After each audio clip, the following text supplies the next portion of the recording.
Bismillah. Assalamualaikum warahmatullahi wabarakatuh. Alhamdulillahirabbil alamin wa bihi nasta'in.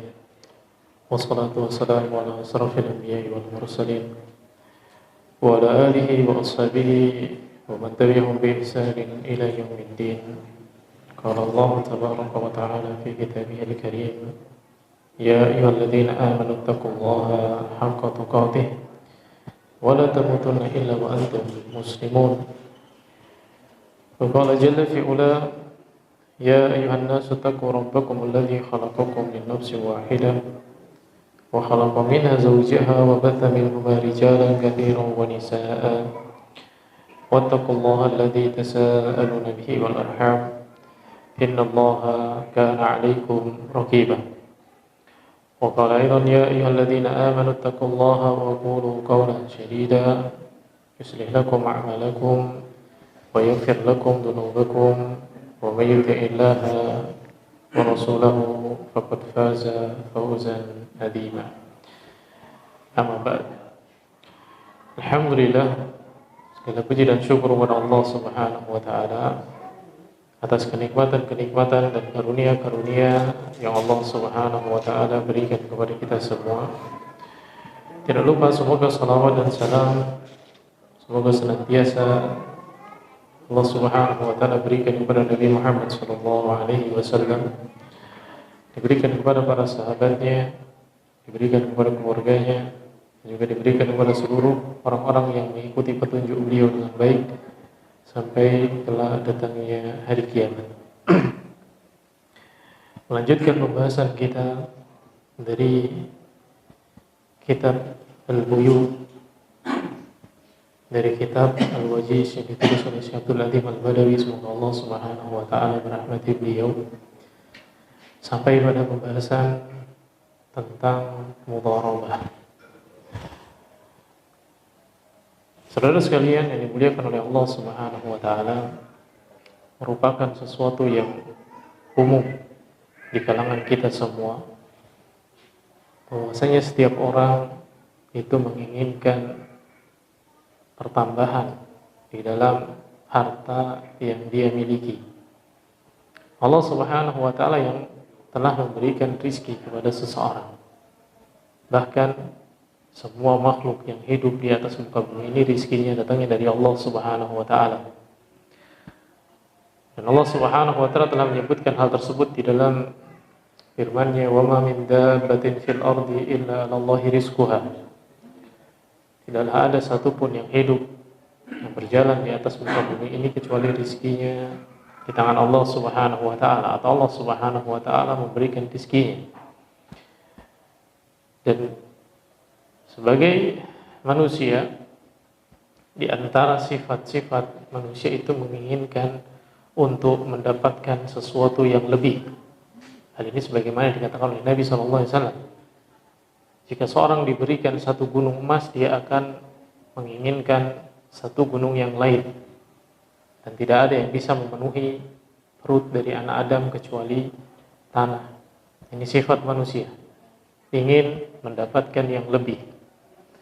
Dan Allah Subhanahu wa taala telah memberikan kepada kita petunjuk bagaimana agar kita mendapatkan rizki yang terus bertambah.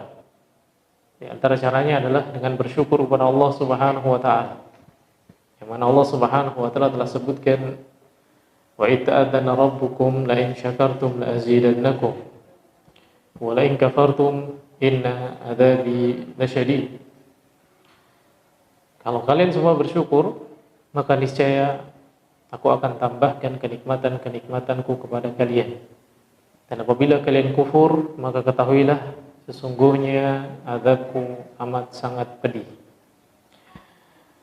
Dan dari sini dapat kita ambil faidah, seorang itu tidak akan bisa mendapatkan tambahan rizki kecuali sesuai dengan apa yang Allah Subhanahu wa taala tunjukkan kepada kita jalannya. Meskipun secara tampak pada mata-mata kita hartanya bertambah, namun dia akan terus merasa harta dia berkurang dan berkurang apabila dia tidak bersyukur kepada Allah Subhanahu wa taala. Hal ini sebagaimana disebutkan oleh Nabi SAW ketika seseorang itu menjadikan dunia sebagai tujuannya, maka Allah Subhanahu wa taala akan menjadikan kefakiran ada di hadapan matanya. Walaupun hartanya bertambah dilihat oleh orang, namun ternyata yang dia rasakan adalah kurang dan kurang. Selagi dia tidak mengikuti petunjuk Allah Subhanahu wa taala, maka dia tidak akan pernah mendapatkan apa yang dia inginkan dari penambahan kenikmatan-kenikmatan tersebut. Dan Allah Subhanahu wa taala dengan jelas mengatakan la in syakartum, kalau kalian syukur, la azidannakum, maka niscaya aku akan tambahkan kenikmatan tersebut. Dan kita telah menjelaskan atau pernah saya sampaikan perkataan dari Ibnu Qayyim Al-Jauziyah, semoga Allah Subhanahu wa taala merahmati beliau, di dalam kitab Muddatus Shabirin tentang rukun dari syukur. Yang pertama, seseorang mengakui dan meyakini bahwasanya rizki tersebut datangnya dari Allah Subhanahu wa taala. Kemudian yang berikutnya memuji Allah Subhanahu wa taala atas kenikmatan tersebut. Kemudian yang ketiga, meminta pertolongan kepada Allah Subhanahu wa taala dan menjadikan kenikmatan-kenikmatan tersebut sebagai wasilah untuk semakin dekat dengan Allah Subhanahu wa taala. Itulah hakikat dari syukur kepada Allah Subhanahu wa taala. Sebagaimana yang telah kita ketahui bahwasanya segala sesuatu memiliki rukun. Salat memiliki rukun, wudu memiliki rukun, puasa memiliki rukun, Islam memiliki rukun. Maka syukur pun juga memiliki rukun. Yang apabila rukun-rukun tersebut tidak terpenuhi, maka dia tidak dianggap telah bersyukur. Ketika salah satu rukun itu hilang, rukun salat misalkan, maka dia tidak dianggap telah mengerjakan salat. Meskipun orang melihat berdiri menghadap kiblat, ruku, sujud dan yang lainnya. Berpuasa, kalau hilang salah satu rukun dari rukun-rukun puasa, maka dia tidak dianggap telah berpuasa, meskipun orang melihat dia menahan lapar dan dahaga. Demikian juga syukur. Seseorang tidak dianggap bersyukur apabila terpenuhi rukunnya. Meskipun dia melihat atau meskipun orang melihat, si fulan senantiasa memuji Allah Subhanahu wa taala misalkan. Tapi ternyata rukun yang lain tidak dipenuhi. Dia masih menyandarkan rizkinya kepada selain Allah, atau dia gunakan rizkinya dalam rangka bermaksiat kepada Allah Subhanahu wa taala, maka dia tidak dianggap bersyukur. Maka Allah Subhanahu wa taala telah mengatakan wa qalilun min ibadiyasy syakur, dan amat sangat sedikit dari hamba-hambaku yang bersyukur. Berbicara tentang mudharabah, maka kita ketahui bahwasanya mudharabah itu adalah ketika seseorang mendapatkan nilai lebih atau tambahan dari harta dia. Dan tambahan dari harta yang dia miliki tadi, itu bisa dia manfaatkan untuk hal-hal yang berguna tentunya. Dan seseorang itu tidak akan mendapatkan mudharabah kecuali apabila sesuai dengan apa yang Allah Subhanahu wa taala tetapkan. Karena hukum asal di dalam muamalah itu harus sesuai dengan apa yang Allah Subhanahu wa taala tunjukkan. Allah Subhanahu wa taala menyebutkan wa ahallallahu al-bai'a wa harrama ar-riba. Allah menghalalkan jual beli dan mengharamkan riba. Hukum asalnya di dalam muamalah itu adalah Allah Subhanahu wa taala halalkan bagi kita. Allah Subhanahu wa taala izinkan kita melakukan transaksi, melakukan kerjaan-kerjaan, melakukan muamalah dengan orang lain. Namun muamalah tersebut bukan berarti Allah Subhanahu wa taala lepaskan semuanya boleh, tidak. Tapi di sana ada aturan-aturan yang Allah Subhanahu wa taala telah tetapkan sehingga seseorang itu tidak menzalimi orang lain, tidak memakan harta orang dengan cara yang batil. Bahkan Allah Subhanahu wa taala dengan tegas memperingatkan orang-orang yang melakukan kezaliman di dalam muamalahnya, sebagaimana yang Allah Subhanahu wa taala sebutkan di dalam surat Al-Mutaffifin. Wailul lil mutaffifin alladzina idza kalu 'alan nasi yastawfun wa idza kaluhum aw wazanuhum yukhsirun. Allah Subhanahu wa taala mencela mereka, memberikan ancaman dengan neraka bagi orang-orang yang zalim di dalam muamalahnya. Maka inti dari muamalah itu bukan sekedar mencari untung, yang penting saya untung, enggak. Tapi harus diperhatikan. Harus diperhatikan apakah benar-benar sesuai dengan apa yang Allah Subhanahu wa taala perintahkan, sesuai dengan apa yang Allah Subhanahu wa taala halalkan ataukah tidak. Karena zaman sekarang banyak orang membuat nama-nama, yang nama-nama tersebut secara tampak pada mata-mata kita namanya sesuai dengan nama-nama syar'i, namun hakikatnya tidak sesuai dengan apa yang Allah Subhanahu wa taala izinkan di dalam transaksi. Di sana ada yang menamai transaksi riba dengan nama mudharabah. Yang asalnya mudharabah ini adalah transaksi yang diperbolehkan, namun ketika hakikatnya tidak sesuai dengan apa yang Allah Subhanahu wa taala izinkan dan perbolehkan, maka hukumnya adalah haram. Orang mengatakan ini adalah riba, ini adalah keuntungan. Namun ternyata muamalah dan transaksinya adalah transaksi riba misalkan.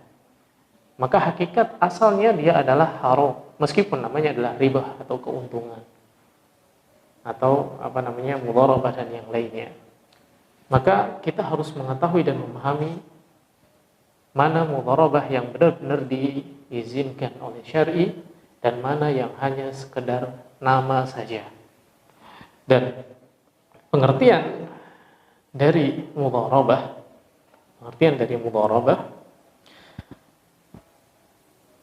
maka ma'khudun min ad-darb fil ardi. Dia diambil dari kata-kata ad-darbu fil ardi.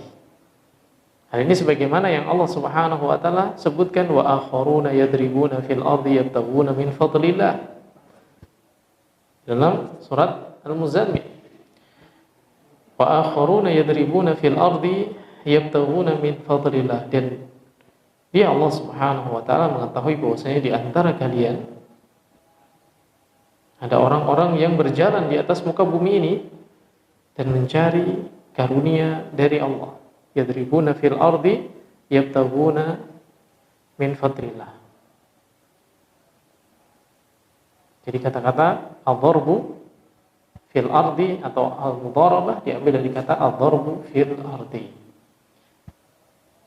yang artinya adalah perjalanan di atas muka bumi.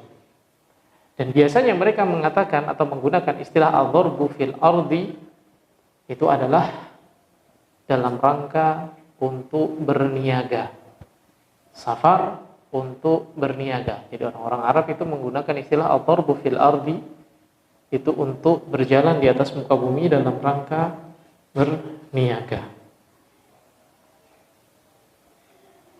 Dan hukum mudharabah di dalam Islam, para ulama telah bersepakat bahwasanya mudharabah atau sistem penanaman modal, kemudian oleh seseorang itu diniagakan modal tersebut, ini adalah diperbolehkan secara syar'i. Jadi mudharabah, para ulama menjelaskan bahwasanya dia adalah merupakan istilah lain dari kata syirkah, persekutuan di dalam suatu muamalah. Di sana ada investor, pemilik modal, kemudian di sana ada pengelola. Kemudian hasil yang didapat dari muamalah tadi, yang berupa tambahan-tambahan dari harta yang diinvestasikan, maka tambahan itu yang nantinya dibagi menjadi keuntungan bersama. Dan muamalah itu dikatakan sebagai muamalah mudharabah, mengambil keuntungan di dalam transaksi muamalah dari investor atau pemberi modal dan dari pengelola. Kemudian keuntungannya dibagi bersama. Dan mudharabah Ini bisa berasal dari dua pihak atau lebih, si fulan A dan si fulan B, atau bisa si fulan A, B, C, D, semuanya musyarakah, kemudian berkumpul, berserikat, kemudian mengumpulkan modalnya, kemudian dikelola. Nah, hasilnya dibagi, itulah hasil yang dibagi dinamakan sebagai mudharabah. Dan tentunya mudharabah yang halal adalah muamalah atau transaksi yang dikelola dengan cara yang halal pula. Kalau mudharabah secara bahasa artinya apa? Keuntungan, tambahan dari modal asal. Ini mudharabah. Ini secara sederhana. Maka dia menjadi halal ketika muamalah dan transaksi tersebut adalah merupakan muamalah dan transaksi yang halal. Tapi kalau misalkan transaksi tersebut adalah haram, maka muamalahnya juga haram, hasilnya juga haram. Maka para ulama bersepakat bahwasanya sistem penanaman modal ini, investasi ini, itu secara syar'i diperbolehkan. Dan ini sebagaimana dikatakan oleh Ibnu Hazm dan juga Ibnu Taimiyah dan yang lainnya, bahwasanya di dalam bab fikih ini semua dijelaskan tentang masalah diperbolehkannya mudharabah.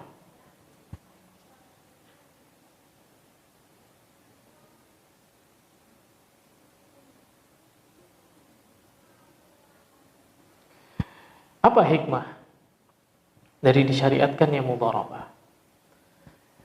Di antara hikmah dari disyariatkannya mudharabah atau diizinkan transaksi mudharabah adalah untuk kemaslahatan bersama.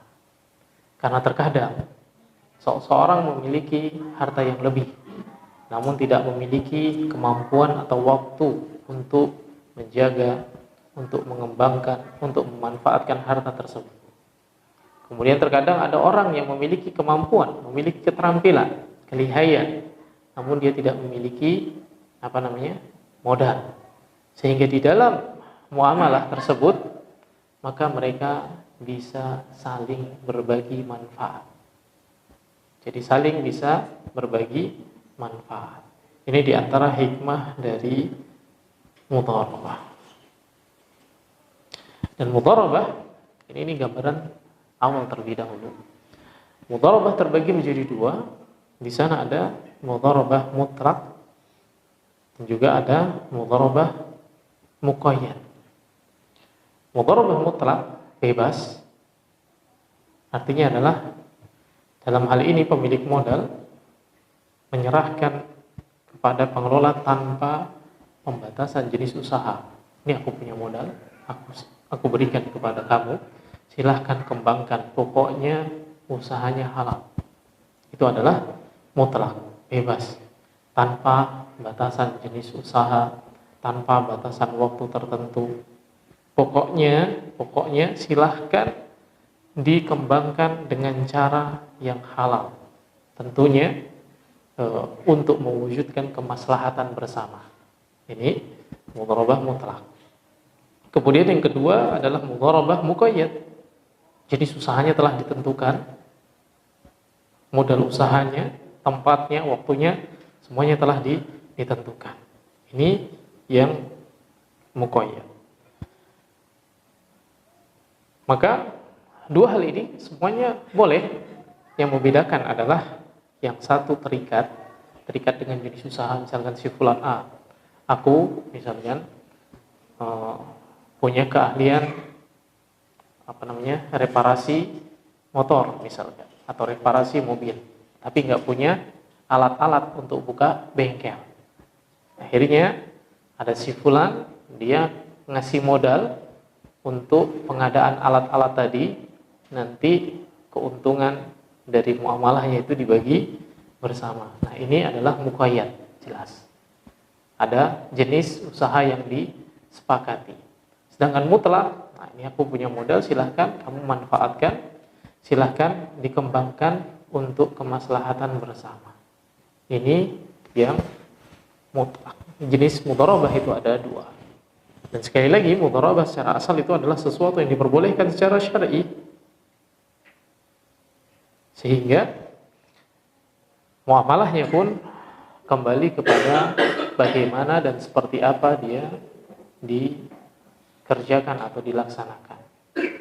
Kalau dia dilaksanakan atau dikerjakan di dalam muamalah yang halal, maka hukumnya menjadi halal.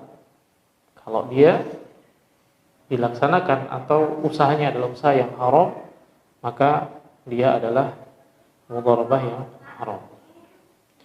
Dan di dalam transaksi mudharabah, sebagaimana kemarin musyarakah, itu pembagiannya kembali kepada kesepakatan masing-masing. Kembali kepada kesepakatan masing-masing. Jadi tidak harus setengah-setengah, tidak harus sepertiga dan 2/3, enggak, tapi semuanya kembali kepada kesepakatan masing-masing. Kembali kepada kaidah asal, innamal bai'u an taradin. Transaksi jual beli itu kembali kepada dasar saling ridha satu sama lain. Al-mudharabah, sebagaimana dikatakan oleh Syekh Abdul Adhim Al-Badawi di sini, ta'rifuha, pengertiannya adalah al-mudharabatu ma'khudatun min ad-darbi fil ardi wa huwa as-safaru lit-tijarah. Mudharabah ini adalah merupakan suatu kata yang diambil dari ad-darbu fil ardi. Diambil dari kata ad-darbu fil ardi wa huwa as-safaru lit-tijarah. Dan dia adalah melakukan atau safar dalam rangka melakukan perdagangan. Dan Allah Subhanahu wa taala menyebutkan di dalam firman-Nya, wa akharuna yadribuna fil ardi yabtaghuna min fadlillah. Dan orang-orang yang berjalan di atas muka bumi ini mencari rizki dan karunia dari Allah Subhanahu wa taala. Ayat ini memberikan faedah kepada kita, memang rizki itu semuanya Allah Subhanahu wa taala yang menjamin. Rizki itu semuanya datangnya dari Allah Subhanahu wa taala. Namun Allah Subhanahu wa taala memerintahkan kita untuk usaha. Bukan berarti kalau seorang bertawakal kepada Allah, rizkinya datangnya dari Allah Subhanahu wa taala, kemudian dia tidak bekerja dan tidak berusaha, tidak. Allah Subhanahu wa taala menyatakan bahwasanya rizki kita semua ditanggung oleh Allah, dan Allah Subhanahu wa taala juga memerintahkan kita untuk bekerja. Lihat bagaimana Allah Subhanahu wa taala menyebutkan di dalam surat Al-Jumu'ah, wa idza qudiyatis salatu fantasiru fil ardi wabtaghu min fadlillah. Apabila telah selesai kalian mengerjakan salat, fantasiru fil ardi, silahkan bertebaranlah kalian di atas muka bumi ini, wabtaghu min fadlillah, dan carilah rizki dari Allah Subhanahu wa taala. Maka kerja itu adalah perintah Allah Subhanahu wa taala. Ketika kerja adalah perintah Allah, maka orang yang bekerja dia telah beribadah kepada Allah Subhanahu wa taala, atau orang yang bekerja dia sedang beribadah kepada Allah Subhanahu wa taala. Dan ibadah itu tidak akan diterima oleh Allah Subhanahu wa taala kecuali ibadah tersebut adalah ibadah yang benar-benar Allah Subhanahu wa taala inginkan tentunya, atau ibadah yang Allah Subhanahu wa taala izinkan. Kemudian ibadah juga tidak akan diterima oleh Allah Subhanahu wa taala kalau tidak ikhlas ingin mengharap pahala dari Allah Subhanahu wa taala. Maka ikhtiar, usaha itu adalah ibadah. Karena Allah Subhanahu wa taala memerintahkan kita untuk berusaha. Adapun rizkinya, maka kembalikan semuanya kepada Allah Subhanahu wa taala. Betapa banyak orang kerja di suatu perusahaan, pabrik misalkan, namun ternyata rizki dia datang dari tempat yang lain. Kebutuhan dia dicukupi dari tempat-tempat yang lain yang bahkan dia tidak sangka-sangka sebelumnya. Hal ini sebagaimana yang Allah Subhanahu wa taala sebutkan, wa may yattaqillaha yaj'al lahu makhraja wa yarzuqhu min haitsu la yahtasib. Barang siapa yang bertawakal kepada Allah Subhanahu wa taala, wa may yattaqillaha yaj'al lahu makhraja, Allah Subhanahu wa taala memberikan jalan keluar kepada dia. Wa yarzuqhu min haitsu la yahtasib, dan Allah Subhanahu wa taala memberikan dia rizki dari arah yang tidak dia sangka-sangka. Maka senantiasa sandarkan rizki kita kepada Allah Subhanahu wa taala apapun itu. Karena itu adalah sumber dari keridhaan Allah Subhanahu wa taala. Jadi sumber dari keridhaan Allah Subhanahu wa taala tatkala kita membuang semua klaim bahwasanya kita mampu tanpa pertolongan Allah Subhanahu wa taala. Buang semua. Dan kita telah tahu kisah dari Qarun yang Allah Subhanahu wa taala tenggelamkan dia ke dasar bumi. Kenapa? Karena dia mengklaim bahwasanya harta yang dia miliki itu adalah merupakan hasil dari usaha dia, bukan datangnya dari Allah Subhanahu wa taala. Tatkala Allah Subhanahu wa taala, tatkala dikatakan kepada dia, berikan apa yang Allah Subhanahu wa taala berikan kepada engkau, atau berikan sedikit dari apa yang Allah Subhanahu wa taala berikan kepada dirimu.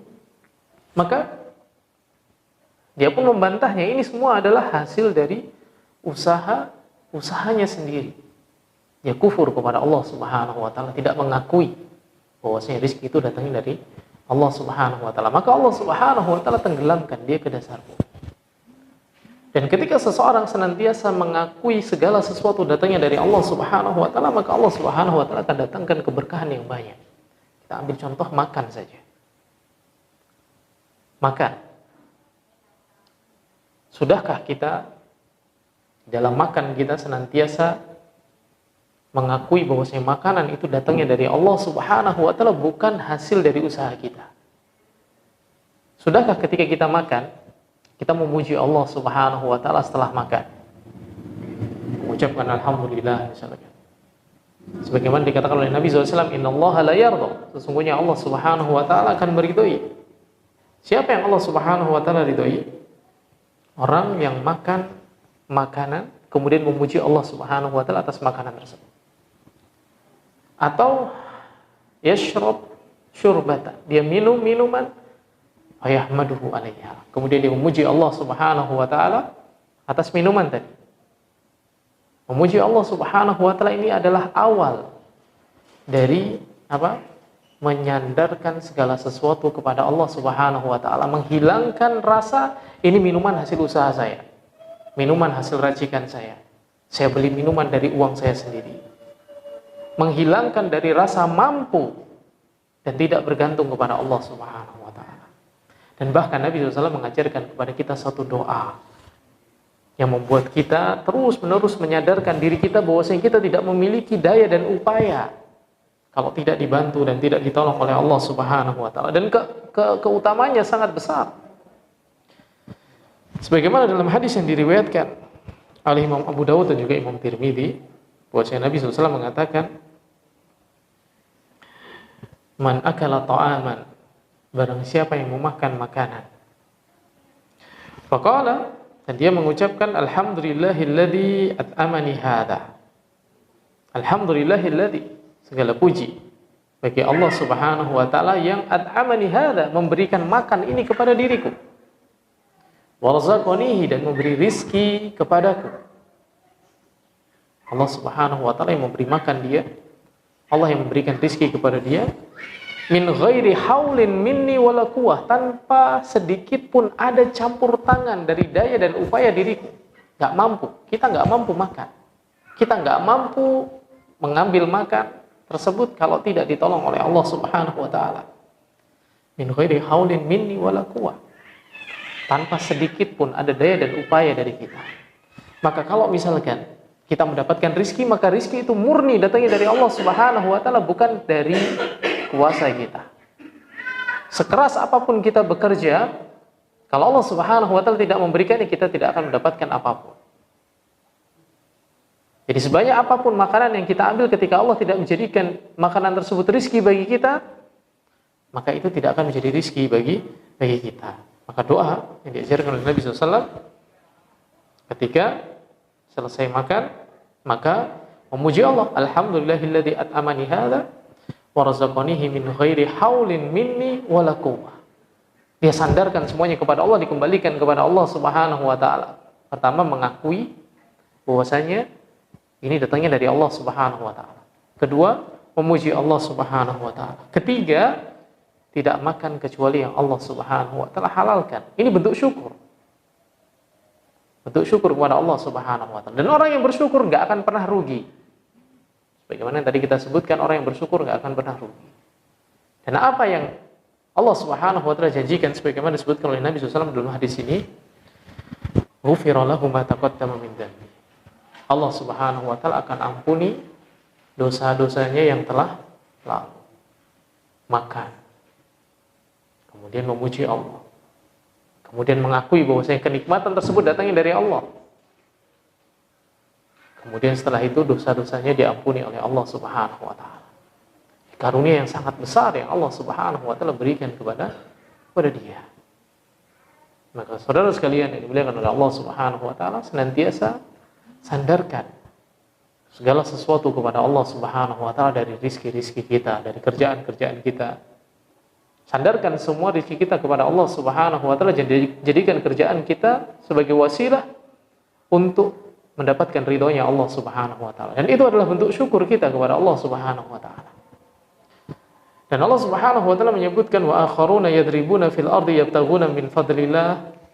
Di sana ada orang-orang yang berjalan di atas muka bumi ini dalam rangka mencari rizki dari Allah Subhanahu wa taala. Maka ini menunjukkan bahwasanya usaha itu adalah diperintahkan oleh Allah Subhanahu wa taala. Usaha mencari rizki itu diperintahkan oleh Allah Subhanahu wa taala. Dan ini juga dapat kita ambil faedah dari kisah Maryam. Setelah melahirkan Nabi Isa alaihissalam. Maka Allah Subhanahu wa taala mendatangkan begitu saja atau memerintahkan untuk berusaha terlebih dahulu, mendatangkan rizki begitu saja atau memerintahkan untuk berusaha terlebih dahulu. Maka Allah Subhanahu wa taala memerintahkan untuk berusaha terlebih dahulu. Diperintahkan untuk menggoyangkan pohon kurma. Sehingga Allah Subhanahu wa taala pun memberikan rizki kepada dia, menjatuhkan buah-buahnya. Kita diperintahkan terlebih dahulu untuk berusaha. Adapun hasilnya kembalikan semuanya kepada Allah Subhanahu wa taala. Dan usaha itu adalah ibadah, dan ibadah itu tidak akan Allah Subhanahu wa taala terima kecuali apabila berada di atas jalan yang Allah Subhanahu wa taala cintai dan Allah Subhanahu wa taala ridhoi. Di dalam transaksi muamalah juga sama. Jual beli itu bisa bernilai ibadah. Maka hendaknya seorang bertransaksi jual beli dengan cara yang halal. Kemudian muamalah mudharabah misalnya, ini juga masuk dalam kategori ibadah. Maka hendaknya dia senantiasa memperhatikan mana yang Allah Subhanahu wa taala halalkan dan mana yang Allah Subhanahu wa taala haramkan. Jadi intinya bukan asal mengumpulkan harta, tapi bagaimana agar amal ibadah kita diterima oleh Allah Subhanahu wa taala. Jadi ibadah itu bukan hanya sholat, bukan hanya puasa, bukan hanya membaca Al-Quran, bukan hanya sedekah, bukan. Kita berangkat pagi ke tempat kerja kita, pulang sore hari, itu dicatat ibadah oleh Allah Subhanahu wa taala jika benar niatnya. Kita pergi ke pasar, kemarin pernah kita bacakan doa masuk pasar dengan keutamaan yang sangat besar. Doa masuk pasar, diampuni dosa-dosanya, diangkat derajatnya, dicatat kebaikan-kebaikan bagi dia. Maka segala sesuatu jika kita laksanakan sesuai dengan apa yang Allah Subhanahu wa taala tunjukkan kepada kita, segala sesuatu apabila kita laksanakan sesuai dengan hidayah Allah Subhanahu wa taala, maka yang akan kita dapatkan adalah kebaikan-kebaikan yang melimpah. Mudharabah yang sesungguhnya. Bukan hanya sekedar bertambah hartanya, bertambah pahalanya, bertambah keberkahannya. Karena sebagaimana hadis tadi yang kita sampaikan, orang kalau dunia yang dia jadikan sebagai acuan atau dijadikan sebagai tujuan dia bermuamalah, apa yang dia dapat? Kata Nabi SAW, Allah Subhanahu wa taala menjadikan kefakiran ada di hadapan matanya. Tapi ketika seseorang itu muamalah atau melakukan apapun, tujuannya adalah ingin mencari ridhonya Allah Subhanahu wa taala, tujuannya adalah mencari akhirat, maka Allah Subhanahu wa taala akan menjadikan hina kekayaan ada pada hatinya. Allah akan mudahkan semua urusannya. Tapi kalau dia mengejar dunia, menjadikan dunia sebagai tujuannya, bukan malah beruntung, dia malah merugi. Segala urusannya malah tercerai-berai, malah susah. habis waktu dari pagi sampai malam dia gunakan untuk mengejar dunia, maka dia tidak akan mendapatkan apapun kecuali hanya sangat sedikit saja. Maka jemaah sekalian yang dimuliakan oleh Allah Subhanahu wa taala, sekali lagi di dalam bab mudharabah, bukan yang penting mendapatkan keuntungan di dalam transaksi muamalah, tapi bagaimana cara mendapatkan pahala dan ridho dari Allah Subhanahu wa taala. Wallahu taala alam. Ini beberapa hal yang dapat kita sampaikan pada pertemuan kali ini. Insyaallah nanti akan kita lanjutkan pada pertemuan berikutnya tentang bab mudharabah. Subhanakallahumma wa bihamdika asyhadu an la ilaha illa anta astaghfiruka wa atubu ilaik. Assalamualaikum warahmatullahi wabarakatuh.